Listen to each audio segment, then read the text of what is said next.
Sunu Presse, à la présentation Aïcha Toupam. Sunu Presse vous est offert par le Grand Carnaval de Dakar. Bonjour, le programme de migration circulaire, l'affaire de la villa de Jérôme Bandiaki et le scandale des boulettes entre autres sujets sont mis en exergue par les quotidiens reçus ce matin. L'énergie du désespoir, à titre le journal Le Quotidien, parlant de la ruée vers l'Espagne. Les jeunes prennent d'assaut les Baos pour déposer leur dossier et l'ONG ADA parle de signes d'une crise multiforme. Le journal Enquête abonde dans ce même siège et met à sa une les images du désespoir. À Dakar, à Ziguinchor, Louga et ailleurs, le chaos des candidatures met à mal les tribunaux. Un manque de tri et de préparation pointé du doigt avec des témoignages sur le désordre national. Le régime déclenche le plan Gadaye à preuve de l'échec du projet, lit-on en première page du journal Tribune. Le gouvernement doit arrêter. Notre pays a besoin de son capital humain et de sa jeunesse pour sortir des rampes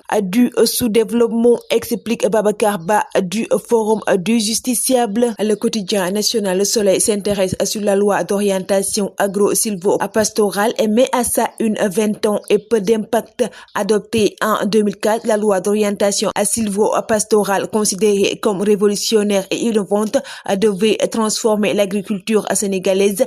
Selon le journal, le bilan reste très mitigé. L'État et les acteurs ont engagé une procédure pour sa révision afin de l'adapter aux nouveaux enjeux de la politique de souveraineté alimentaire. Réumi Quotidien s'intéresse sur l'affaire de la villa de fonction de Jérôme Bandiaki et met à sa une Mimi Touré avoue et plaide non coupable. Le journal Libération revient sur la location impayée de l'aile gauche de l'hôtel Ngor Diarama et met à sa une la SOGEPA hérite d'une ardoise de 550 millions de francs CFA. Les arriérés ont été contractés d'octobre 2022 à décembre 2023. En plus de cette créance de 550 millions de francs CFA héritée de l'ancienne gestion, la SOGEPA est condamnée à payer encore 200 millions de francs CFA à la société africaine immobilière et hôtelière propriétaire de l'hôtel. Le Sénégal et le syndrome grec, titre le journal Walf Quotidien. Revenant sur la situation économique difficile, et Moustapha Diakhaté, économiste,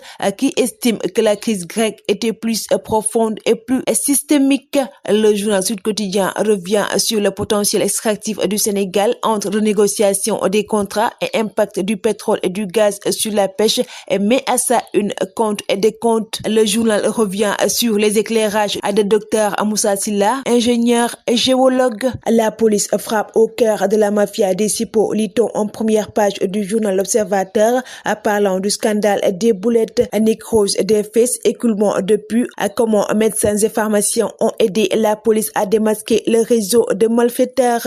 La vendeuse en ligne Alima Sow, 3 de ses assistantes et 3 autres commerçants de boulettes pour fesses interceptés au Mars Zing. Le Sénégal favori camp de base à Tanger, nous renseigne le journal Les Échos, revenant sur le tirage au sort de la Coupe d'Afrique à Maroc à 2026. Des adversaires abordables pour les Lions, titre le journal Record. Le Sénégal partage sa poule avec la RD Congo, le Bénin et le Botswana. Le quotidien revient également sur les réactions de Aliou Cissé, El Hadji Ousseynou Diouf, Khalidou Fadiga et Alassane Ndour. Le Carnaval de Dakar célèbre le riche patrimoine culturel africain.